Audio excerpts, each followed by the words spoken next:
Buddhism has been in this world for 25 centuries. The Buddha's teachings of benevolence and his compassionate great love has contributed to human development, especially in education, justice, democracy, and peace. The Sak is an important festival that commemorates the birth, the attainment of enlightenment, and the nirvana of Sakyamuni Buddha, the teacher of Buddhism. In October 2006, UNESCO's headquarters in Paris, the permanent delegation of Thailand to UNESCO, the World Fellowship of Buddhists, the World Buddhist University, and the Pure Land Learning College Australia co-sponsored the celebration of the 2550th anniversary of the birth of the Buddha. In this event, there were speeches, panel discussions, an exhibition, and a documentary to facilitate multilateral communication. It was hoped that the Buddhist community would continue to work together and fulfill their social responsibility and their mission to seek peace for all.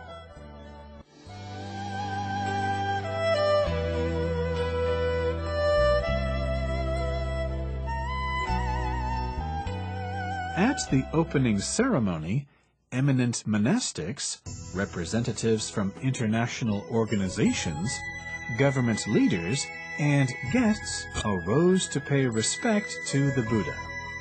Then the ceremony started. Afterwards, representatives from 9 religious groups in Singapore prayed with sincere love for world peace hand in hand.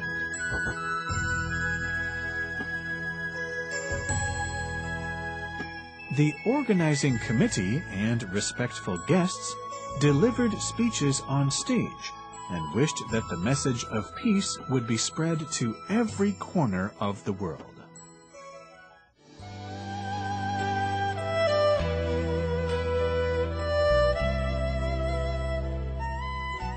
One of the outstanding forces of Buddhism, as both a religion and a philosophy, is its ability to act as a catalyst, enabling different societies to give expression to their latent qualities and creative energy.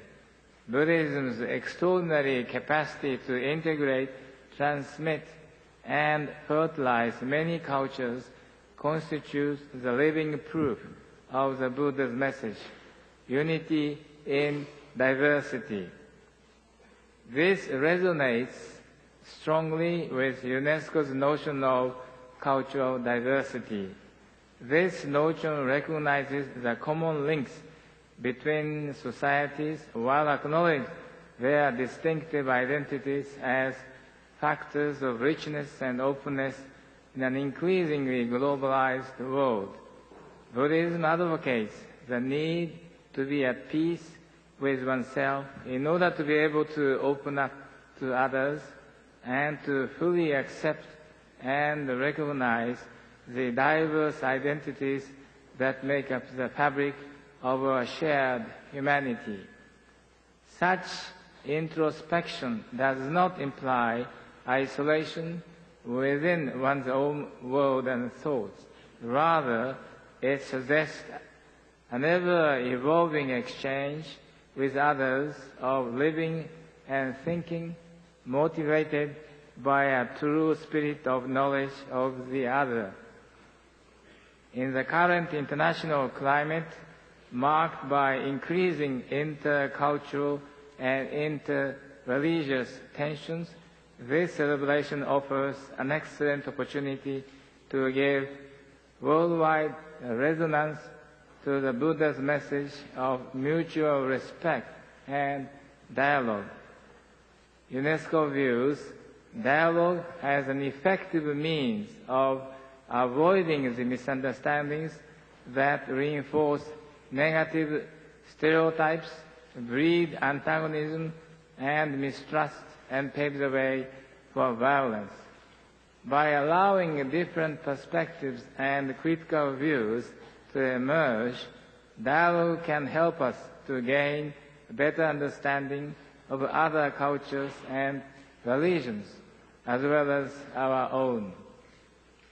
There can be no doubt that the quest for peace can only come through the mutual understanding of and respect for different faiths in the spirit of the UNESCO Universal Declaration on Cultural Diversity adopted in 2001. It is UNESCO's constitutional mandate to advance the mutual knowledge and understanding of peoples. The organization attaches great importance to inter-religious dialogue as a means of strengthening relationships within and between societies. The organization is deeply committed not only to fostering dialogue, but also to building new partnerships for interfaith cooperation.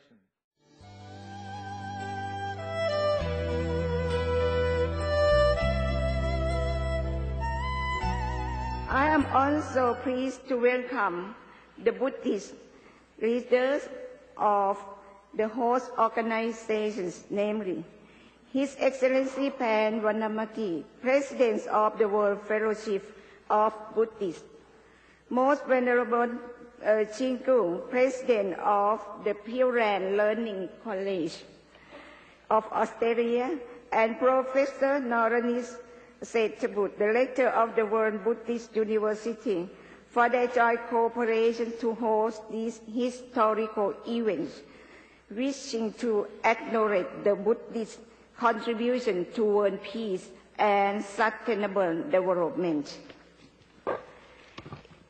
It is also my privilege to welcome both Buddhists and other member states to UNESCO for their kind cooperation to make a success of this event. I also equally welcome the Buddhist dignitaries, monks and nuns, invited speakers, as well as delegates who are coming from around the world to celebrate these Buddhist Golden Jubilees at UNESCO and to pay tribute deeply grateful to the Lord Buddha. It is worthy to note that after 25 centuries existence of these noble religions, the Buddhism today has become a universal religion and philosophy which is playing an important role in different areas of human development. The peace has been touched by the Lord Buddha as main concept of his teachings. For him, without development peace, first one's own inner heart, it is impossible to create world peace. Therefore, practicing of Buddhism as individuals' capacity will help to create peace in the society.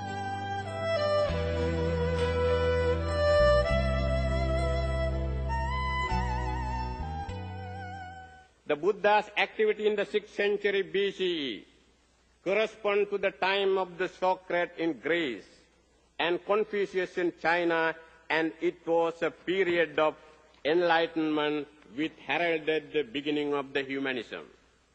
Ladies and gentlemen, during these 3 days of celebration at UNESCO, there would be a series of activities has been planned to enrich this historical event. Among them, 2 keynote speeches will highlight how and which manner Buddhism has been influenced to humanity as well as to maintain sustainable development of world peace. Besides that, there would be 2 panel discussions. The first panel will focus that how Buddhism has been contributed in education, spiritual, ethical, and humanistic progress since its inception.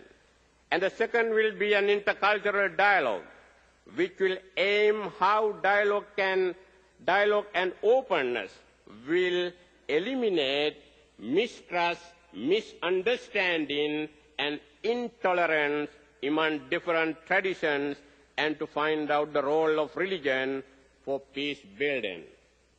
Therefore, I strongly believe that the philosophy of the Buddha may contribute a lot UNESCO sectors of culture and education in its program of dialogue among civilization, philosophy, peace and human rights education, which seem to be missing in the activities.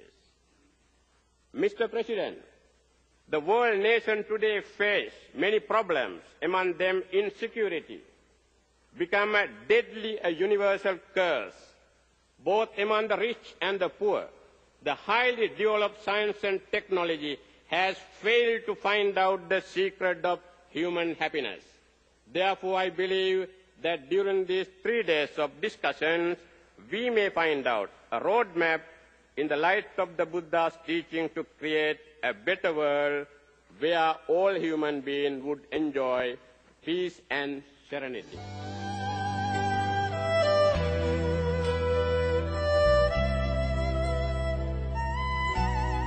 نائب المندوب الدائم لتايلاند، الزملاء منظمي هذا الاحتفال الكبير، العلماء، رجال الدين، الأساتذة، سيداتي سادتي، إننا اليوم وفي هذا اللقاء التاريخي الكبير الذي نتذكر فيه رجل عظيم وهب حياته من أجل الإنسانية، ذكرى 2550 سنة على ميلاد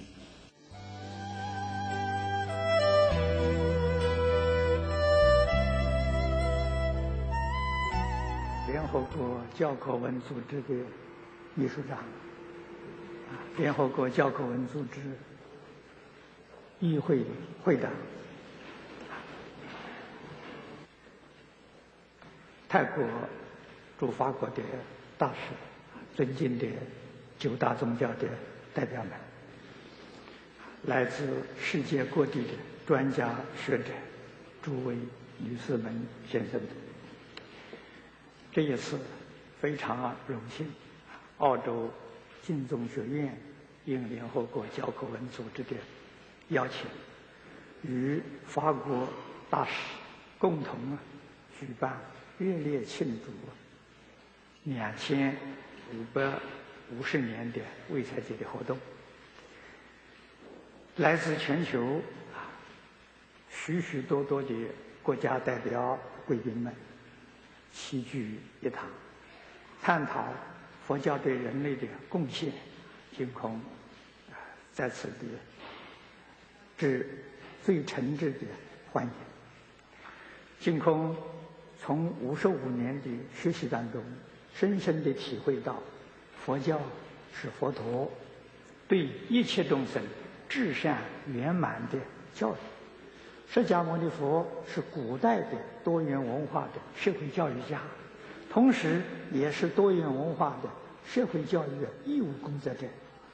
2500多年来，无数的高僧大德、善男信女接受如此圆满智慧教育为主修的课程，潜移默化，自行化他，为幸福美满、社会安定、世界和平做出伟大的贡献。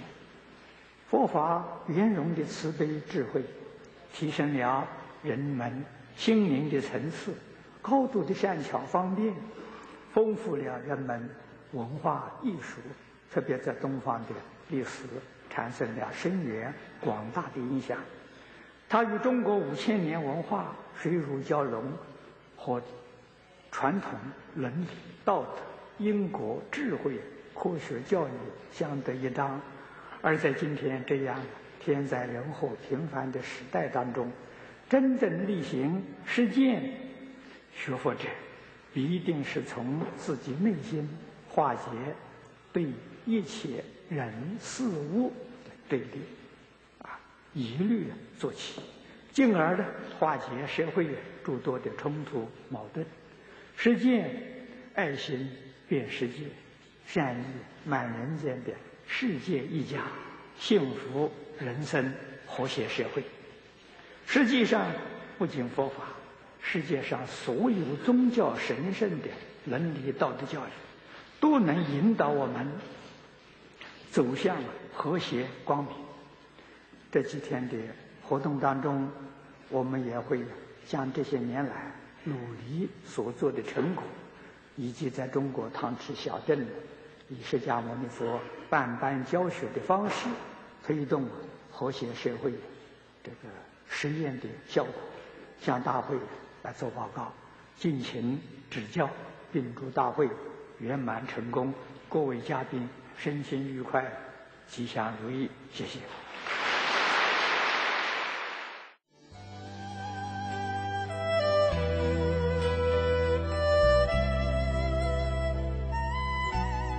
I would like to thank you for inviting me to this opening session of celebration of 2550th anniversary of Buddha Sakyamuni Gautama.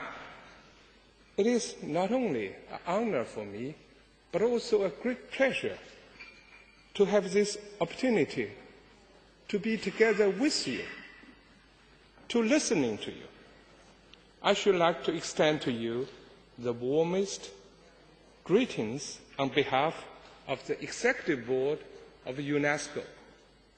And I also like to express my sincere thanks, great appreciation to all of you, the leaders of the religions of the world, for your contribution for the interreligion and the intercultural dialogue, for your contribution to build the peace through this kind of cultural and religious exchange. This is so important and so urgently needed. So, based on that, I must thank you and give you a salute.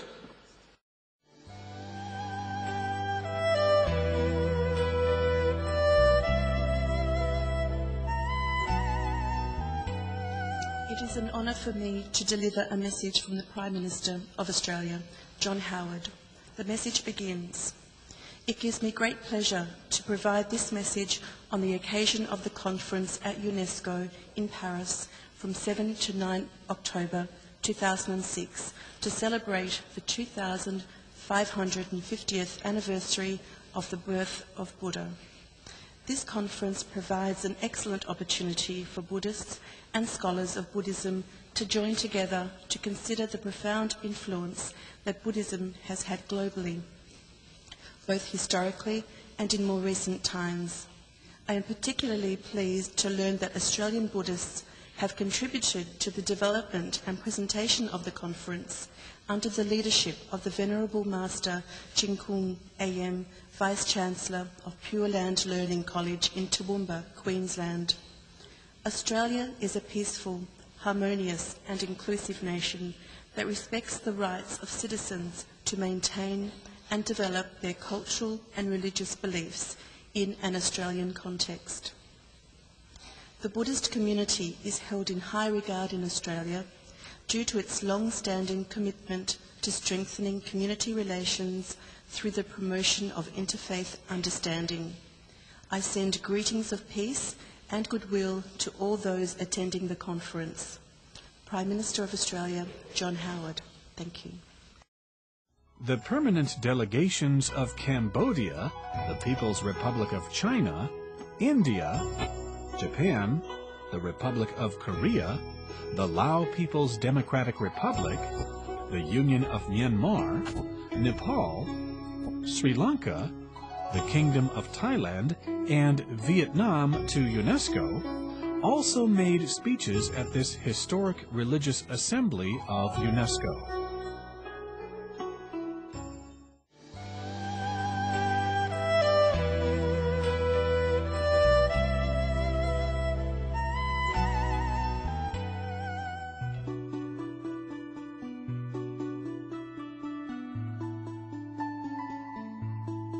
Buddhism in the world today.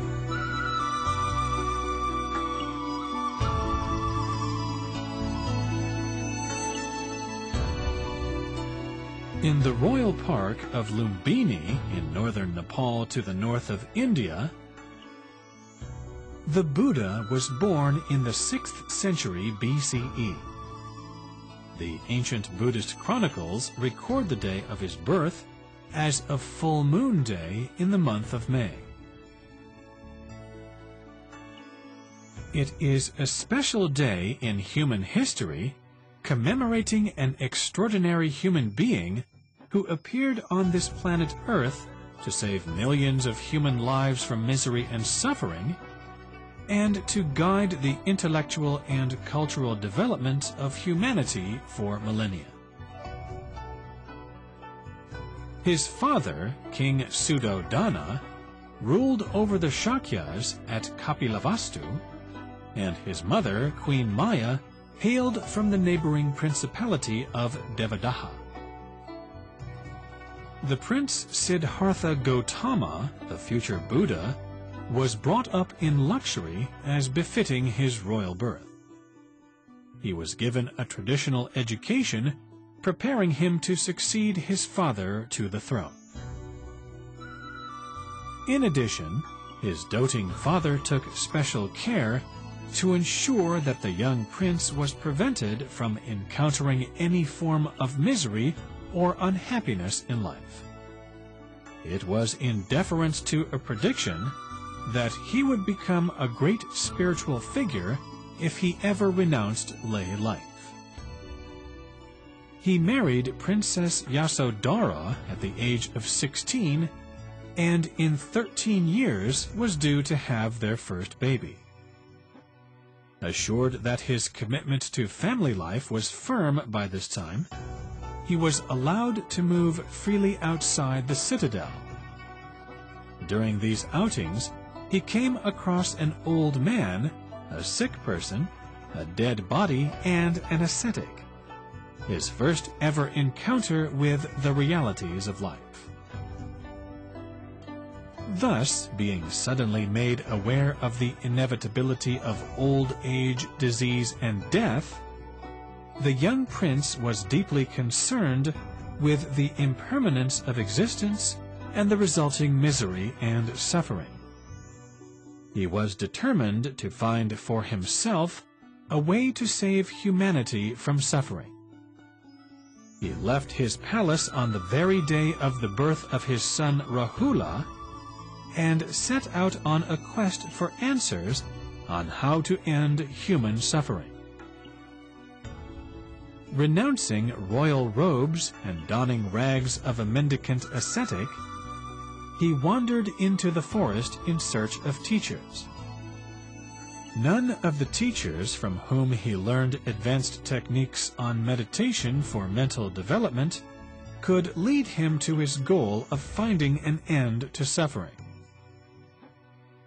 Then he embarked on his own effort, practicing the most arduous penances with long periods of fasting.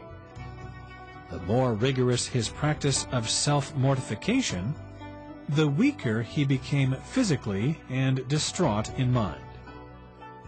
But impressed by his determination, 5 ascetics tended him in his most excruciating practices. Soon, the princely ascetic realized the futility of self-mortification and decided to adopt the middle path of avoiding both extremes of self-indulgence and self-torture. As he grew in strength and mental stability, his 5 attending ascetics abandoned him. Alone, he proceeded with his efforts, and at the age of 35 attained full enlightenment under the Bodhi tree in Bodh Gaya in India. Thus he achieved the status of a Buddha, a fully awakened or enlightened sage, and a teacher of men and gods. He went in search of the 5 attending ascetics and delivered to them at Isipatana, in modern Sarnath near Varanasi, the first discourse, aptly designated the Rolling of the Wheel of Doctrine. In his teachings, he analyzed the reality of human existence as comprising impermanence and perpetual change, causing unsatisfactoriness and misery, and thereby underscoring the futility of the notion of self. He presented the four noble truths of suffering to be realized, the cause of suffering, which is craving that had to be eradicated, the end of suffering in Nibbana to be attained, and the Noble Eightfold Path to be practiced.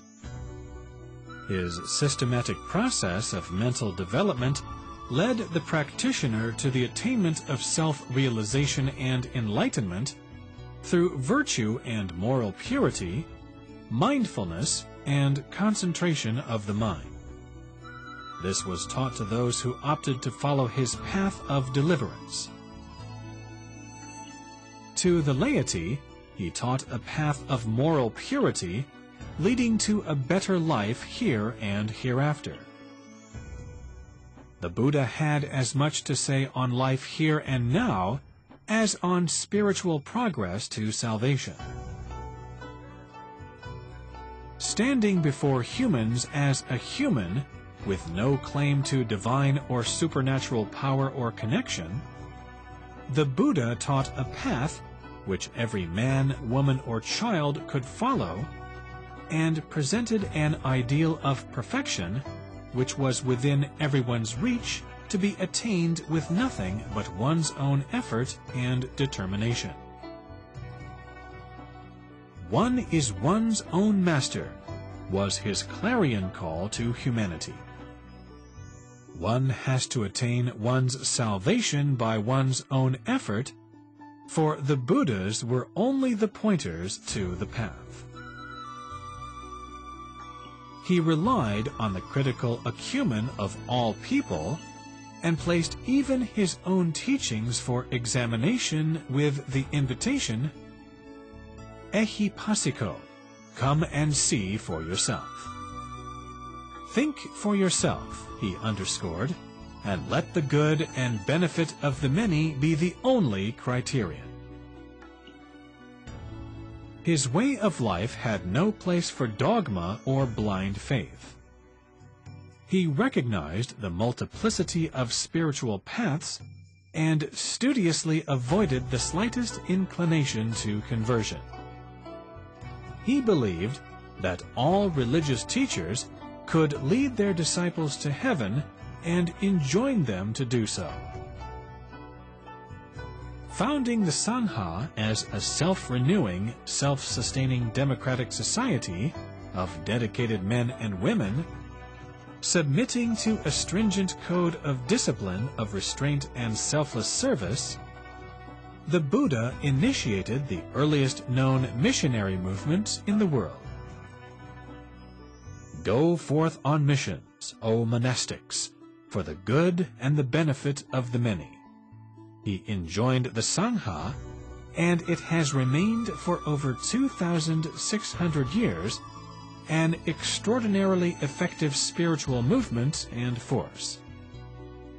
The missionary zeal of the Sangha is as strong today as it has been in its long and peaceful history. Neither a central authority nor organizational control was ever established. The Buddha agitated against the prevailing caste system of India, where people were occupationally and socially compelled by birth to rigid restrictions and hardships. To emphasize the equality of all humans, he set the example of admitting to the Sangha candidates from all castes and classes, and established seniority of membership as the only standard of precedence. Similarly, he recognized the intellectual and spiritual potential of women and enabled them to be active members of the Sangha. In his numerous discourses on life issues, he upheld for every person the right to education, the right to work, the right to freedom, and the right to choose a religion.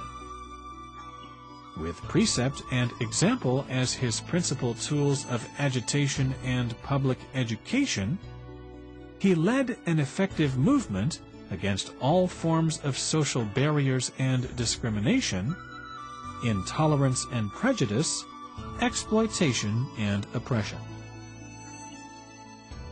Declaring that all sentient creatures feared violence as life was precious to every being, the Buddha advocated non-violence. He urged for peace and reconciliation, understanding and accommodation, moderation and forgiveness.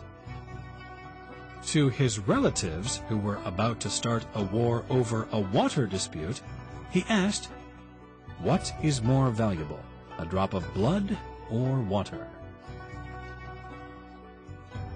The 5 disciplines of avoiding killing, stealing, sexual misconduct, falsehood, and abuse of liquor and drugs were advocated for all as a minimum moral code to ensure order and well-being.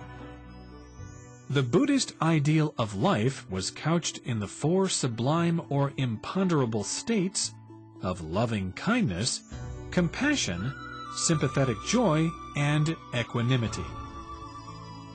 The goal of spiritual training was the realization of wisdom through mental development based on moral purity. The Buddha's mission lasted 45 years until he passed away at the age of 80 years at Kusinara. By this time, he had set the foundation for his teachings to be compiled, codified, and systematically studied. The Sangha had become a full-fledged educational organization with an enormous capacity to preserve and spread the Buddha's teachings through instruction, as well as substantial literary efforts of explanation and interpretation. A religious infrastructure in the form of well-established monasteries and shrines had also come into being. Thus, 2,550 years ago, the mission of the Buddha was fully consolidated to become the world religion it has now become. What for nearly 300 years remained a regional religion was spread over the then-known Eurasian world by the Mauryan Emperor Asoka. 9 missions sent under his patronage took Buddhism to Sri Lanka, Myanmar, and Thailand, as well as to other parts of the Indian subcontinent and the Greek dominions to the west. 3 centuries later, Kushan King Kanishka I facilitated the spread of Buddhism via the Silk routes to Central Asia, from where it went in due course to China, Korea, Japan, and Vietnam. Buddhism has consolidated itself into 3 major traditions as Theravada or Southern Buddhism in South and Southeast Asia, Mahayana or Northern Buddhism in East Asia, and Vajrayana or Tantrayana Buddhism in Tibet, Mongolia, and Russia. Preserving intact the central teachings of the Buddha, these traditions and their schools and sects cater for the specific spiritual requirements of nearly 500 million of the world's population. The most spectacular element of Buddhism is its rich and varied cultural heritage, representing significant achievements in literature, art and architecture, and performing arts.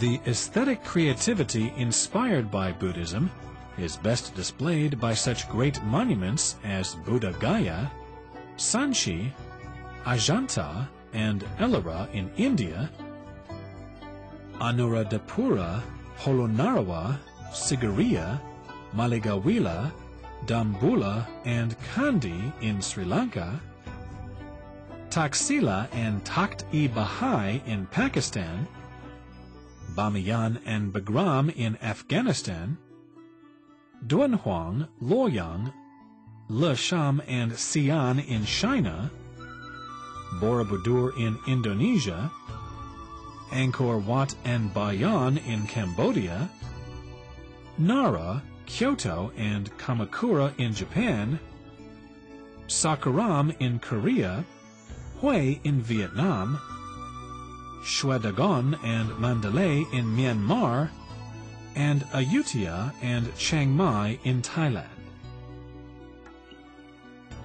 Equally impressive are the numerous objects of art, especially statues of the Buddha and Bodhisattvas, illustrated manuscripts of Buddhist scriptures, sculptures depicting the life of the Buddha and history of Buddhism, and diverse decorative motifs, which are treasured in many museums on all continents.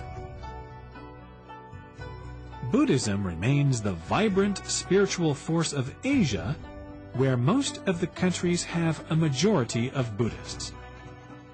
With the European expansion into Asia, Buddhism was discovered by missionaries and scholars who, over the last 200 years, have contributed to the evolution of Buddhist studies as a major intellectual discipline. From the nursery of the academia, Buddhism has progressively moved to Western society, where an increasing population of admirers and friends of Buddhism pursue both study and practice. Buddhist meditation and chanting have become popular pursuits in their circles. The rapidly increasing Buddhist communities in Europe, Northern and Southern America, and Australia, resulting from the recent diaspora from traditionally Buddhist countries, have added diversity and spiritual enrichment to Western societies. The sheer number of annual publications of books and periodicals on Buddhism in Western languages is an indication of the growing interest in the teachings of the Buddha and their application to problems and challenges of the modern world. Increasingly recognized is the contribution which Buddhism is capable of making to combat violence and insecurity, intolerance and prejudice, and war and criminality in a concerted universal effort to restore peace, harmony, and human dignity. The Buddhists are conscious of their responsibility to mobilize themselves to enable Buddhism to serve humanity. They have established international organizations to serve this purpose. Among them, the World Fellowship of Buddhists in Bangkok, which enjoys operational relations with UNESCO, the World Buddhist University, and Pure Land Learning College in Australia are noteworthy. In all, many hundreds of organizations work regionally and nationally to promote human development through the teachings of the Buddha, which in summary are Sabba Papasa Akaranam, Kusalasa Upasampada, Sasita Pariyodapanam, Etam Buddha Nusasanam.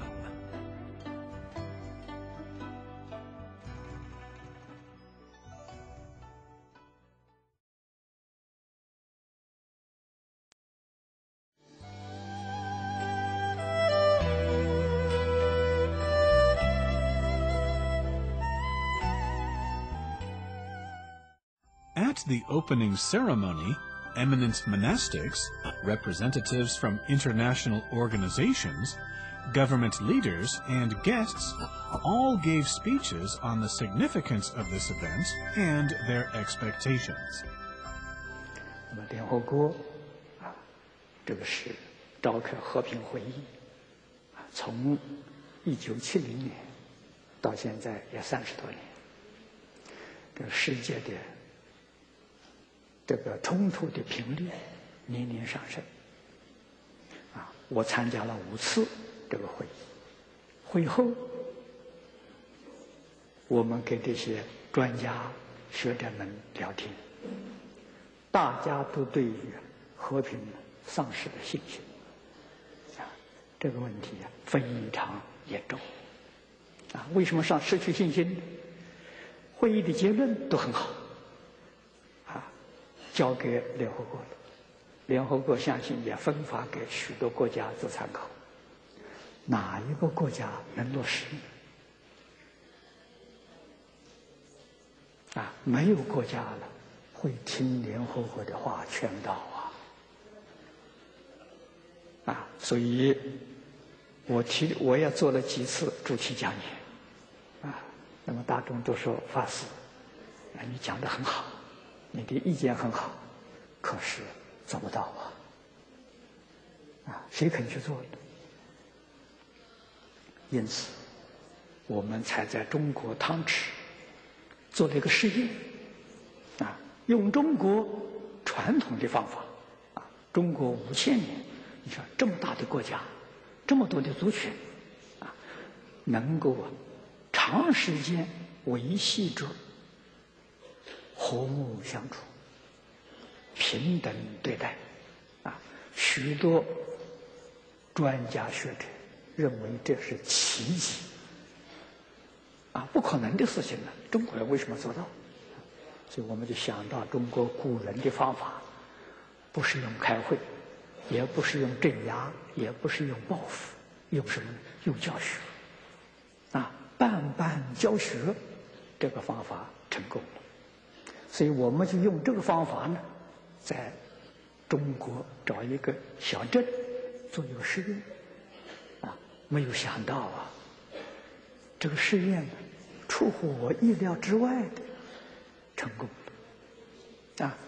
我们原先以为要用3年的时间来教学，没有想到不到1年我们的试验从去年11月开始，今年现在10月1年的时间呢，收到非常殊胜的效果我们新加坡9大宗教像兄弟姐妹一样，一家人可以团结那么人民是可以教得好只要你肯教以伦理、道德、因果、智慧、科学好好的来教要把恶人变成善人把坏人变成好人，把迷惑的人变成聪明人把愚痴的人变成智慧的人，把凡人变成圣人变成佛菩萨，教学就成功了所以我们通过这个试验我们就有了信心所以人民确实能够教得好的The first day's panel discussion was moderated by the Venerable Dr. Dhammaratana. The topic was Buddhist Contributions to Culture and Human Development. The participants were Professor Pasadika of Philipps University, Germany, Professor F. Chenet of the University of Paris 4 Sorbonne, France, Dr. Bongkot Sitapol, President of Maha Mongkol International Buddhist Meditation Center, Thailand, the Venerable Thich Nhat Hanh, Director of the Center of Plum Village, France, Professor K. Bhattacharya, Director of CNRS France, and Professor To Sui Hin, Director of the Multi-Faith Center of Griffith University, Australia. They all shared the results of their studies. Professor Ananda Guruge, Dean of the University of the West, California, United States, made a keynote speech entitled The Buddha's Contribution to Humanity and World Peace. He said that Sakyamuni Buddha practiced asceticism to counter greed. He taught his students not only with words, but also through setting good examples with his own behavior. For more than 2,000 years, the Buddha's students have also used this method to continue and propagate the Buddha's teaching. which has influenced the cultures and traditions all over Asia. Rely on the precepts for guidance. Discipline oneself with a hard life. Cultivation of oneself is the foundation. Teaching is the first priority. Sakyamuni Buddha set the best example for all of us. The panel discussion entitled The Role of Religion in World Peace was moderated by Professor Guruge and participated in by the Venerable Wu Xin, Vice President of the Pure Land Learning College, Australia, Monsignor Francisco Folo, Permanent Observer of the Holy See to UNESCO, Italy, Rabbi Uri Themal, Chairman of the Council of Progressive Rabbis for Australia and New Zealand, Mr. Sid Ahmed Bagli, Honorable Member of the ICOM, France, and Dr. Yuduz, President of the Forever Joy Young Le Learning Institute, Malaysia. They discussed religion's historical influence on world peace and the important role of religion in world peace. Based on the experience gathered from the residents of Tangchi, China, in learning the standards for being a good student and child, Mr. Cai Li Xu, Director of the Lujiang Center of Cultural Education, Mr. Xu Yongdong, Mr. Li Yiduo, and Dr. Zhong Mao Sun elaborated on the true meaning of a harmonious world starting from my mind, my home, my village, and my town.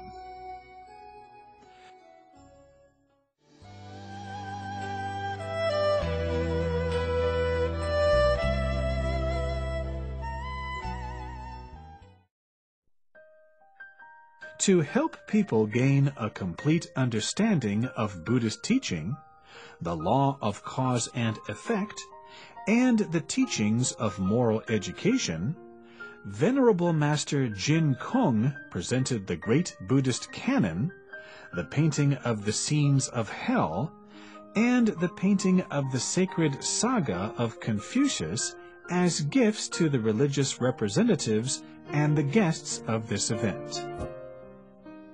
Thank you all for attending this conference. We now present to you a simple but formal gift presentation ceremony. Before it begins, let us spend a moment to understand what these gifts could mean in the long term. Around 600 BC, a baby boy was born. He grew up to be a teacher who enlightened the minds of people in this world. We call him a Buddha. He pointed out to us a way to be free from suffering and to reach for happiness. He not only influenced the people of India, but his teachings transcended time and space and continue to impact even on people today. Shakyamuni Buddha deeply felt the afflictions and the pain suffered in this world. In order to find a way out, he led an ascetic life and tried to learn the way. Under a Bodhi tree, he attained enlightenment.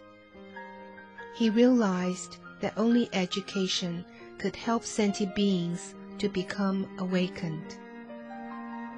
During his lifetime, Shakyamuni Buddha worked as a multicultural social worker for 49 years. After he entered nirvana, his disciples put his teachings into written words to ensure they would be passed on to the later generations and be the basis of their learning and practice. Later people systematically compiled all the Buddha scriptures into a book called the Great Buddhist Canon. The Qing Dynasty's Qianlong edition is the only edition compiled and printed by a royal household. Known historically as Longzang, the engraved edition stands 40 stories high when folded and is a very unusual spectacle. The Longzang contains 1,675 Buddhist scriptures. Their topics include philosophy, history, cultural study, language, literature, poetry, astrology, medicine, architecture, and many other topics.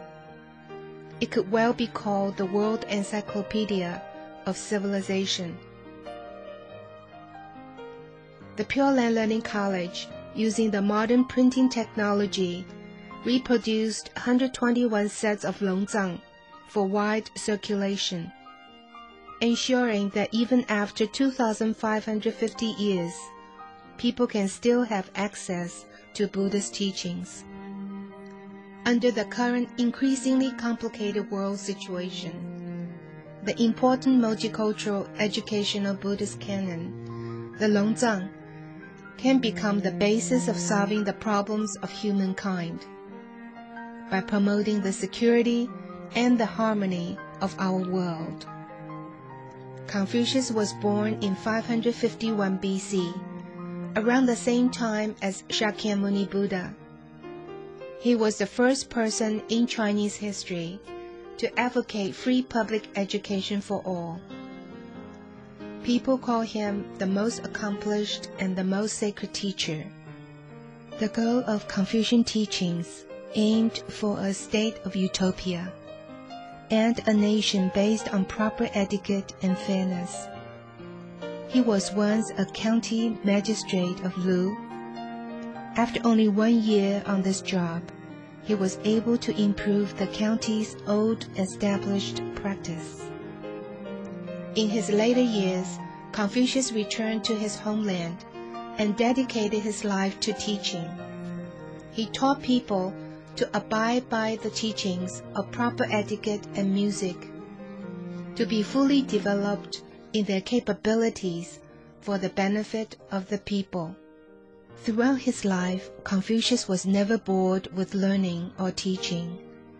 After he passed away, his students mourned him for 3 years as if he was their father. The original painting of the sacred footprints of Confucius is 42.8 centimeters high and 2,850 centimeters long. It was painted by the well-known artist, Mr. Jiang Yizi. The picture consists of a series of 32 separate paintings, describing some of the most important subjects of Confucian teachings and deeds in Confucius' life. Attached behind the painting is a picture of the 10 wisdoms, demonstrating how Confucius' disciples put his teachings into practice. The next gift is the painting of the changing forms of hell. In recent years, there have been frequent devastating man-made and natural disasters and catastrophes. They are mostly because we have neglected the teachings of the sages, and because we no longer believe in the law of cause and effect. Most religions have stories about the images of hell. The function of hell is not to frighten people, but to offer a much deeper meaning and to educate people about the law of cause and effect. The changing images of hell, caught on canvas, are realistic and have a deep and long-term impact on people, stopping them from having any more evil thoughts or doing any more evil deeds. This far-reaching effect is what an education about the law of cause and effect has on people. We justly receive what we deserve, according to our karma. The innumerable changing forms of hell are merely the reflections of the ever-changing minds and deeds that are evil. Buddha repeatedly pointed out in the scriptures that it is very difficult to be born a human and to come into contact with Buddha's teachings. Therefore, we must abide by his teachings before we can be free from the cycle of rebirth. Our environment changes according to the changes in our minds. Therefore, we have heaven and hell. The moment we turn back from our evil ways, we find ourselves in the world of the ultimate bliss. The painting of the changing forms of hell is 70 centimeters high and 6,000 centimeters long. The Pure Land Learning College has reproduced many copies, giving them away to various museums, universities, and centers for circulation and exhibition, hoping when the sentient beings see the paintings, they will become enlightened. The three gifts, the changing forms of hell, the sacred footprints of Confucius and Longzang, all teach us to be dutiful children, to serve our teachers, to abstain from killing, and to cultivate the 10 virtuous conducts. They are the basic elements required to be human, and the foundation of becoming a Buddha. While we warmly celebrate Vesak, we hope all Buddhists, regardless of nationality and race, get along peacefully and in harmony, and treat each other equally. World harmony stems from our minds. Let us learn from Shakyamuni Buddha, and in his spirit give classes and teach with the purpose of resolving conflicts, helping to stabilize our society and keeping our world at peace. With your blessing and goodwill, we are certain that this conference will turn out to be a truly successful one. Thank you.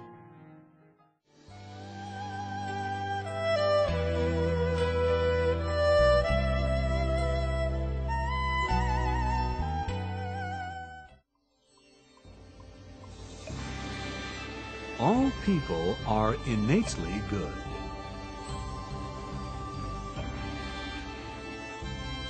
Although all people have similar nature, they acquire different habits. If people are not taught, their nature will change for the worse. Return to purity and simplicity and rediscover oneself. A harmonious world starts from the mind.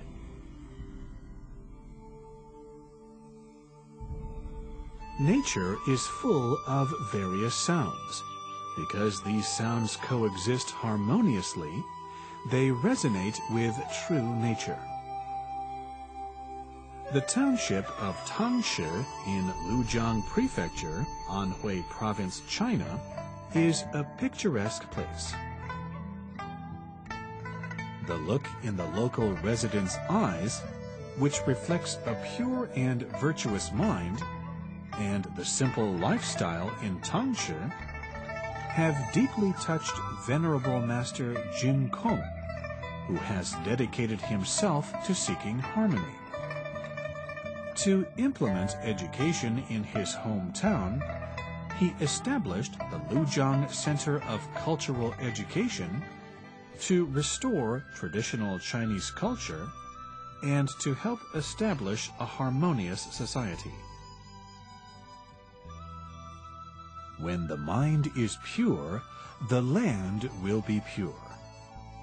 When the mind is at peace, all beings will be at peace. When the mind is impartial, the world will enjoy equality. The Lujiang Center of Cultural Education.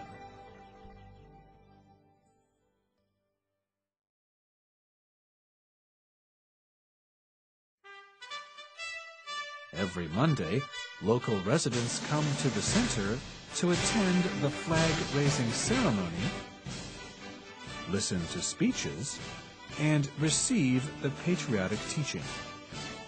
It is a shared wish of the Tangshi government and people and the teachers at the center to make Tangshi a model of a harmonious society. The government leaders of Tangshi also attend the flag-raising ceremony.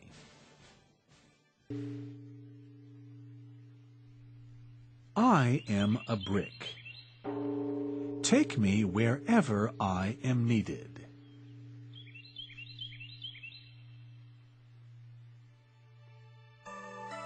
Sharing common ideals, the teachers at the center made the sacrifice of leaving their homes to live and receive training at the center.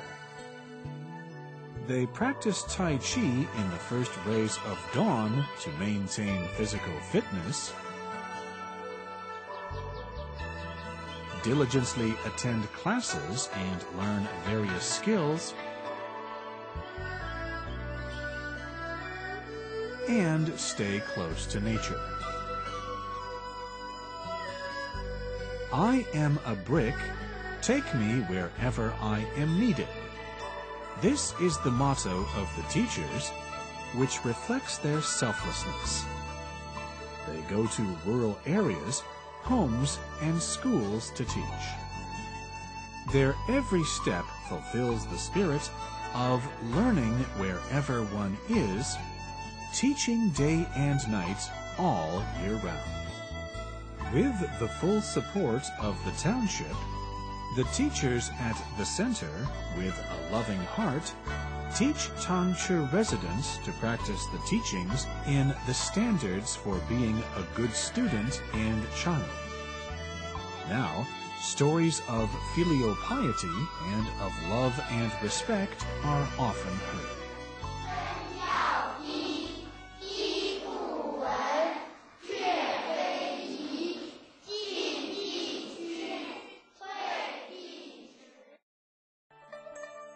Continuing the family tradition of filial piety brings happiness to one's old age.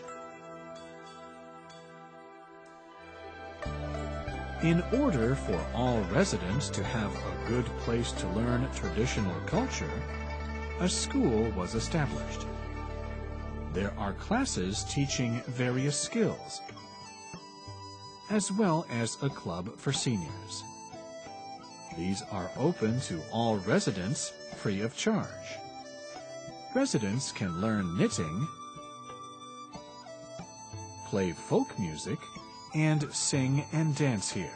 While they learn through enjoyable activities, they continue the family tradition of filial piety, bringing happiness to their old age.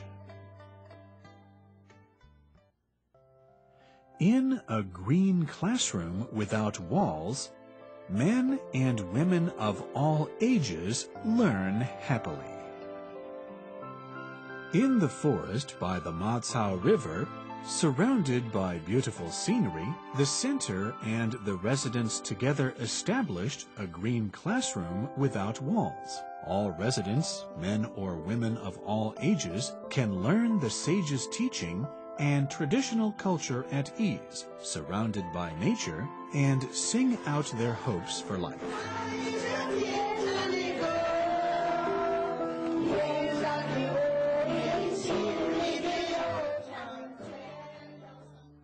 The center guides the townspeople to be more benevolent and virtuous, and gives back to residents with practical deeds. To guide the townspeople to be more benevolent and virtuous, the government of the town and the center co-sponsored various activities. These include holding social gatherings, giving warmth to seniors, commending good mothers-in-law, good daughters-in-law, good fathers, good children, and model workers. These are to inspire respect for seniors and good people. In addition, the center gives back to the township with practical deeds, such as providing funds to build a bridge,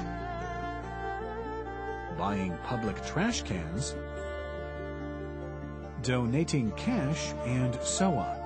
These are to encourage people to have a loving heart and perform charitable acts. People of all walks from various areas and countries listen to lectures on a happy life.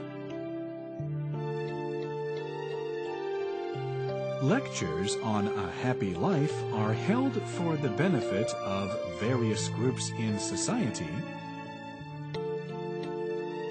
such as teachers, entrepreneurs, government officials, visitors from abroad, university students, and so on. These lectures teach the audience how to implement and apply traditional culture in all areas of daily life. The teachers at the center relate their own experience and tell true stories of people applying the teachings in the standards for being a good student and child. This is to help the audience unearth their innate goodness and return to the original truth, goodness, and beauty of human nature. The center's effort and influence has gained increasing recognition and hope to spread traditional Chinese culture to the world. Taking responsibility is the start of one's growing up. All people are innately good. One can be inspired to be a better person. Inspired by the teaching of the Center, since May 2006, Haikou Prison has incorporated traditional culture into its education for inmates. Prison guards and the center's teachers set examples by practicing the teachings in the standards for being a good student and child. Through various teaching formats, the prisoners learn to examine their own behavior with an open mind and to feel gratitude. Living in a grateful world. Society and country are actually one living entity. Our clothes, food, houses, and transportation come from the contributions and achievements of all people. When we eat a bowl of porridge or rice, or when we put on our clothing made from countless threads of fabric, we should be mindful of the hard work that goes into obtaining the materials that lead to their production. Teachers in the center are living a grateful life. They sincerely appreciate all those who have contributed.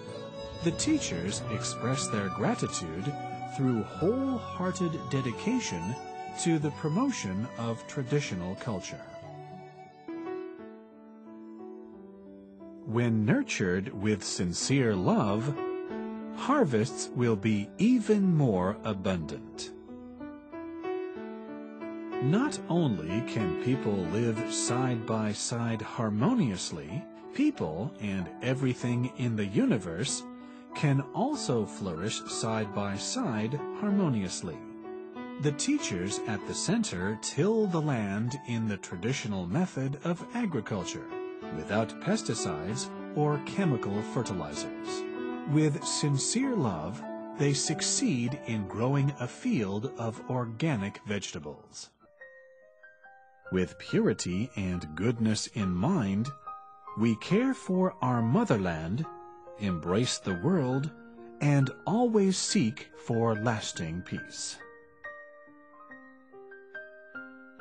The Lujiang Center of Cultural Education sincerely implements, passes on, and propagates the sages' teachings in interaction among people and between people and nature.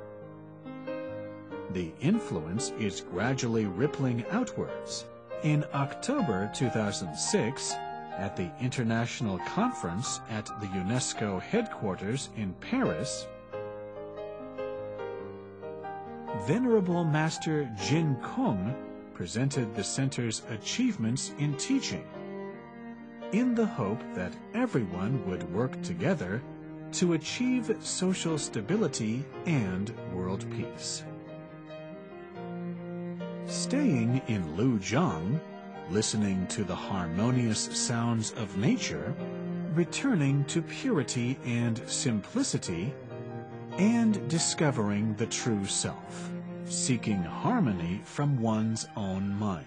These are the greatest motivating powers to achieving family harmony, social harmony, and world harmony. We are grateful for your attention and understanding.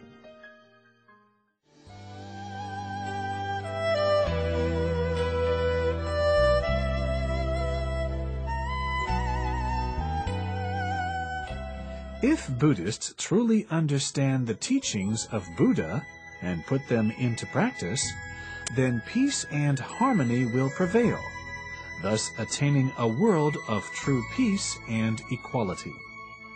Vairocana Buddha, Manjusri, and Samantabhadra symbolize Buddhist practitioners cultivating in the troubled Saha, mundane world, and reaching the perfect world of great wisdom and great practice. Amitabha means infinite wisdom, infinite good fortune, and infinite life. Buddha means wisdom and awakening. In the exhibition hall, there were pillars of approximately 700 centimeters in height. Each was hanged with a scroll of calligraphy on the teachings of various religions.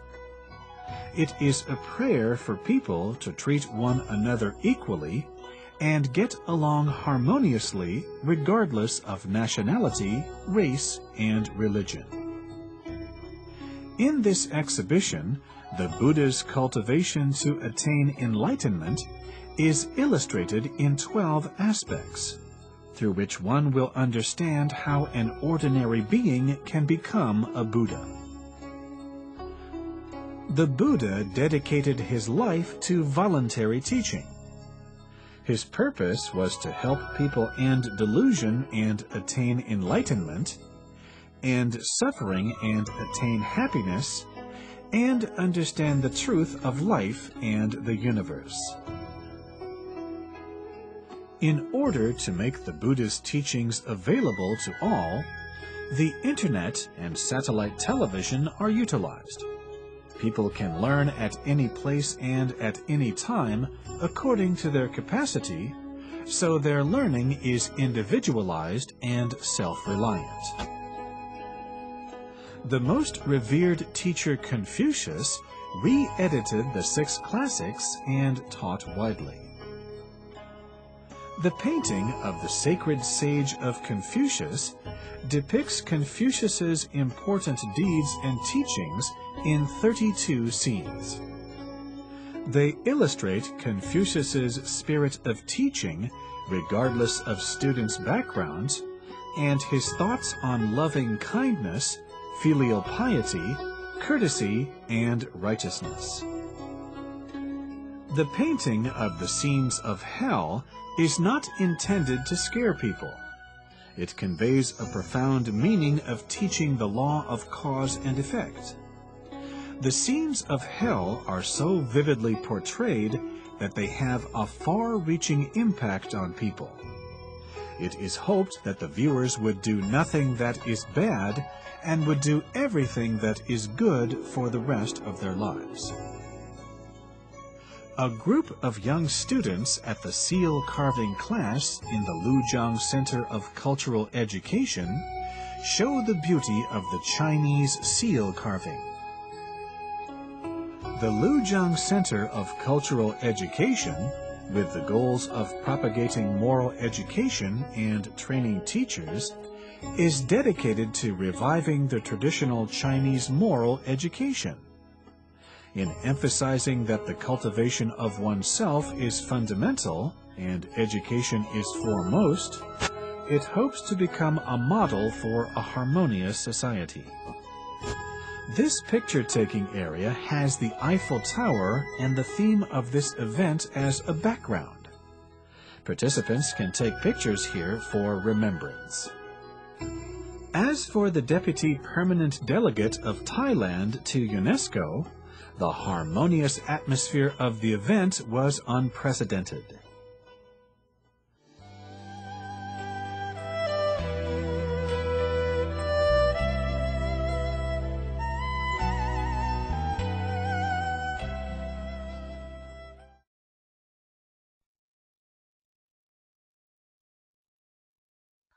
《华严经》云：一切众生皆有如来智慧德相，但以妄想执着而不能证得。圆觉经说：一切众生本来成佛，一切众生本来是佛。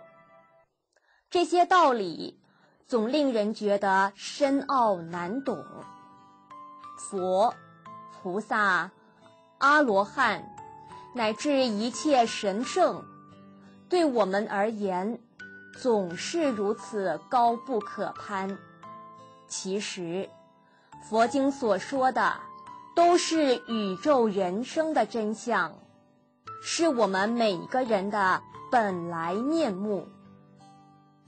佛陀只是教人转恶为善，转迷为悟，转祸为福，转灾凶为吉祥，转烦恼为菩提，转生死为涅槃，回归自性，本来是佛。关键就在迷悟之间，自己是否真正的看破放下。现在让我们来看看下面的短片，为大家揭示宇宙生命的真实意。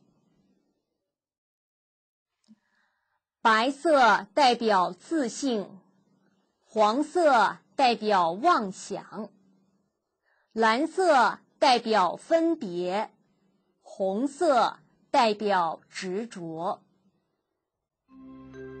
自性是不生不灭，不来不去，不长不断，不一不异，变法界虚空界，无时不在，无处不在。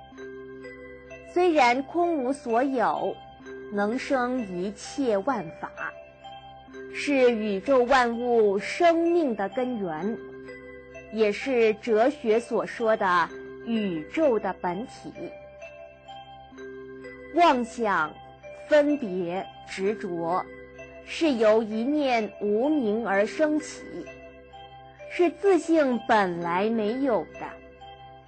心经云：照见五蕴皆空，度一切苦厄。一切众生本来是佛，自性圆满具足一切智慧、福德、才艺、相好。自性又称为法性、本性或者心性，也就是三字经所说的人之初性本善。但因一念不觉而生无明，无明就是妄想，就是起心动念，起心动念就是迷，迷得更深，生起了分别，迷上加迷，从分别再产生执着，依执着的深浅不同，而分为天、人、阿修罗、畜生、恶鬼、地狱六道。实际上，本觉本有，不觉本无。本觉是本性本善，不觉是妄想、分别、执着。无论妄想、分别、执着多么深重，一切众生的本性本善从未失去，不生不灭。既然妄想、分别、执着是自性本来没有的，当然可以去除。自性是一切众生本有的，肯定可以恢复。佛陀把这宇宙生命的真实相说出来，让我们从此建立坚定的信心，相信凡夫决定可以成佛，毫无疑惑。凡夫于世出世法，有妄想，有分别，有执着。阿罗汉有妄想，有分别，无执着。菩萨有妄想，无分别，无执着。诸佛如来一切皆无，明心见性，自性本具的圆满智慧德相一时顿现。是故佛教众生若能看破烦恼迷惑本无，放下执着、分别、妄想，本来成佛，本来是佛。真正觉悟，一切境界是法相，现前的身体就是法身，所有的善恶、是非、美丑、好坏，都是自己的妄想、分别、执着，绝不妨碍自性，也跟一切境界毫无关系。好比我们戴上有色眼镜，看到一切境界都被扭曲了，只有摘下眼镜，才能看到事实真相。眼镜就好比我们的妄想、分别、执着。所以楞严经说，若能转悟，则同如来。就看我们愿不愿意放下虚妄本无的妄想、分别、执着。古语云：放下屠刀，立地成佛。屠刀所说的就是妄想、分别、执着。一念彻底觉悟，真正放下，凡夫一念之间就成佛。如善财童子、六祖慧能大师都是真正的实例。佛在哪里？佛就是我们自己。永嘉大师云：梦里明明有六趣，觉后空空无大千。梦中凡夫面对善恶境界，真有苦乐感受。这是因为不觉、迷惑而虚妄受苦，冤枉受的。佛菩萨也有善恶境界，但是他觉悟了，所以没有喜忧苦乐的感受，心地永远清净光明。佛知道一切众生本来是佛，自然平等恭敬一切众生，与诸佛毫无差别。众生不明白事实真相，所以见到佛都是凡夫，轻慢自大。这一念轻慢就是凡夫习气，就是妄想执着，把我们自性本具的圆满智慧、神通、道力盖覆住了。唯有至诚、恭敬、谦虚、和善、仁慈、博爱，才是一切众生自性本具的圆满善德。让我们从此时此刻，真正放下一切妄想、分别、执着，恢复自性本具善德美好，让和谐世界从我心做起。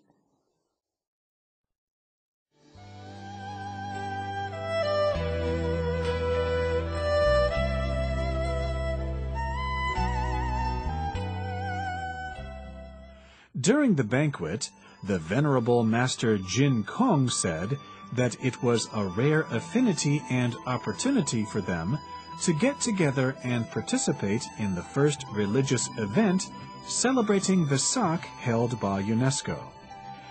He also said that if we could work hard towards the following 4 conditions, then the world would be at peace. The first condition is that countries treat one another equally and get along harmoniously. The second condition is that the political parties and groups that have influences on world security put the welfare of their countries and the world above that of their own parties. The third condition is that ethnic groups get along with one another harmoniously. And the fourth condition is the harmony among religions. All religions should respect one another and learn from one another. In this way, morality, virtues, the law of cause and effect, and religious teaching will complement one another and help resolve various social conflicts and achieve a harmonious society where love reaches everywhere and kindness fills our world.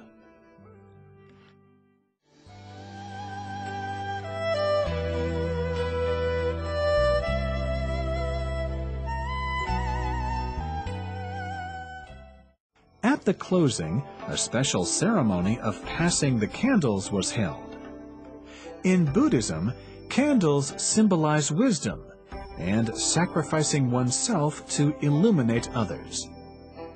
This ceremony further conveys the profound meaning of endlessly passing the teachings from generation to generation. On stage, the religious teachers from various countries sincerely lit the candles of compassion and wisdom and prayed with sincere love for world peace. The celebration of the 2550th anniversary of the birth of the Buddha successfully concluded.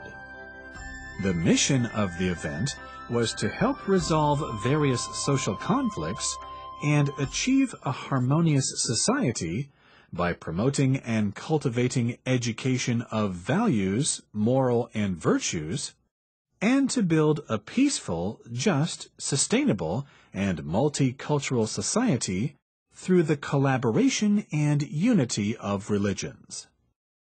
Thus, together, we shall unite and walk unwaveringly on the path of achieving and bring peace, happiness, and stability for a brighter future.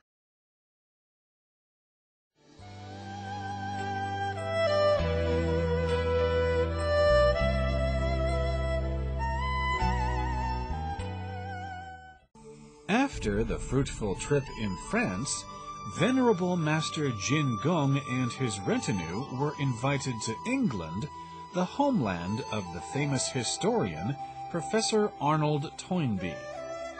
In England, Master Jin Gong continued his propagation of the perfect multicultural education of utmost virtuousness taught by the Buddha. On the night the master and his retinue arrived in London, they attended a welcoming banquet hosted by local practitioners. At the beginning of the banquet, on behalf of the Buddhist organizations in England, the president of the University of London Union Buddhist Association, and the director and the president of the Buddhist Education Foundation UK, welcomed Master Jin Gong and his retinue to England.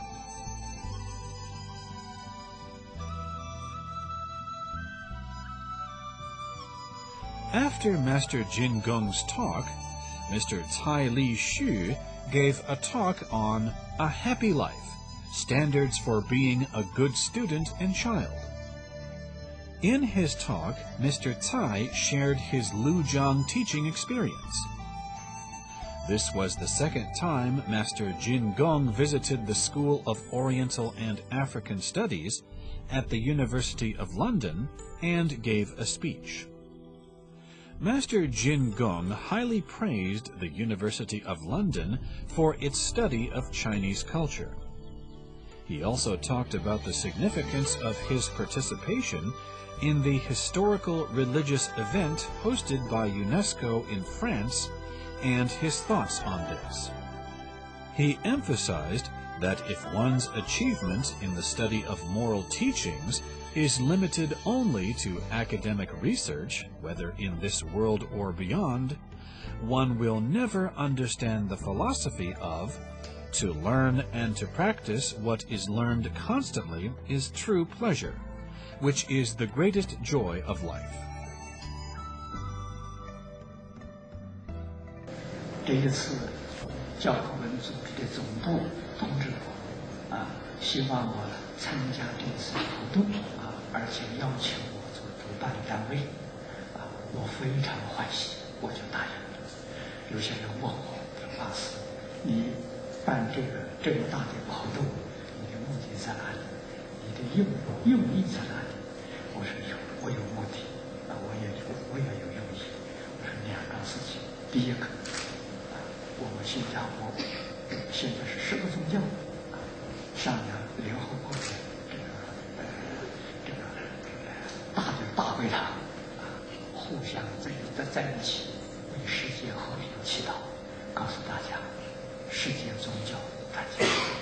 第二个，他们是这个还不到1年，我们教学的成果，就是真正化解冲突，落实社会的。 安定和平也是中国领导人最近提出来的和谐社会、和谐世界，我们可以把它落实这不是空洞的口号，这个我在联合国告诉全世界的人，这个事情可以做到所以我办这次的活动主要的目的在这里。 The Friends House is a famous hall of peace in Europe. Many great figures who have worked to achieve world peace, such as Gandhi, have given speeches here. This time, Master Jin Gong was also invited to give a speech here.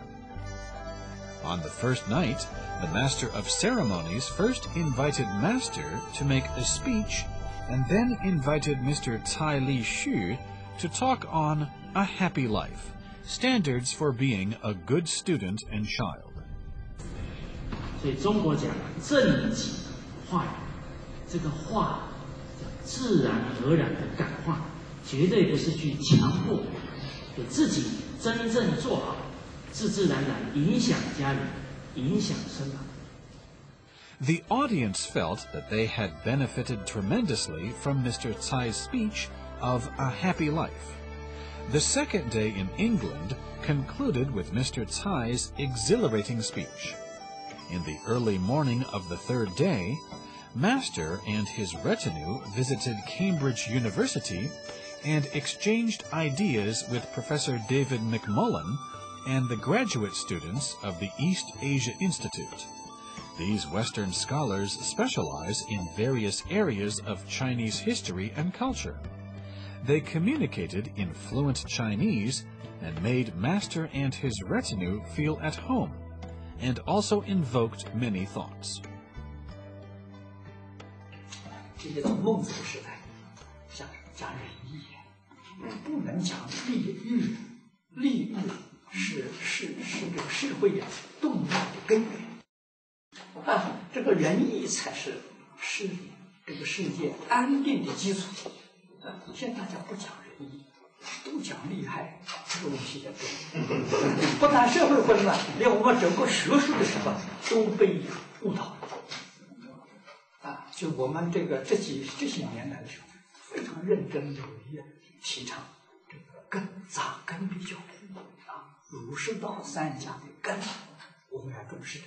你有根呢，它是好的，像树木一样，它有根。虽然现在不好看，它一个小的树苗它慢慢会长大，它会开花结果。如果说我们根没有了，但是从上面来研究过去这东西，像花瓶插的花一样，很美丽，很好看，它是死，它不是活的。所以今天扎根的教育才能够拯救这个世界，才能够化解冲突。After Master Jin Gong had spoken, invited by the Faculty of Oriental Studies and the Buddhist Society of Cambridge University, he gave a speech entitled Buddhism and the Pure Land School. He emphasized the difference between studies of Buddhism and Confucianism, and learning from the Buddha and Confucius. Only when we truly emulate the sages in daily life, at work, and in our interactions with others, and resolve all our internal struggles and conflicts, will we appreciate the true meaning of Dharma bliss. 那么一般世间人追求世间的名闻利养、荣华富贵，好像看起来生活很富裕，有权有势有财富，好像很快乐。那个乐中有真苦，苦中有乐，乐中有苦。希望大家要好好记住。After the visit to Cambridge University, Master Jin Gong made a speech entitled The Buddha's Teaching, From Inner Impartiality and Harmony to World Peace, at the Friend's house that evening. 烦恼这个习气本来没有既然迷惑烦恼习气本来没有，当然可以放下。那么既然是真诚、清净、平等、正觉慈悲是本来有的，我们肯定可以恢复。The root of all conflicts is the conflict between the true nature and acquired habits. The Buddha said, the external environment changes according to the mind. We must eradicate the three poisons of greed, anger, and ignorance from deep within us. Then we can resolve all conflicts and disasters and restore social stability and world peace.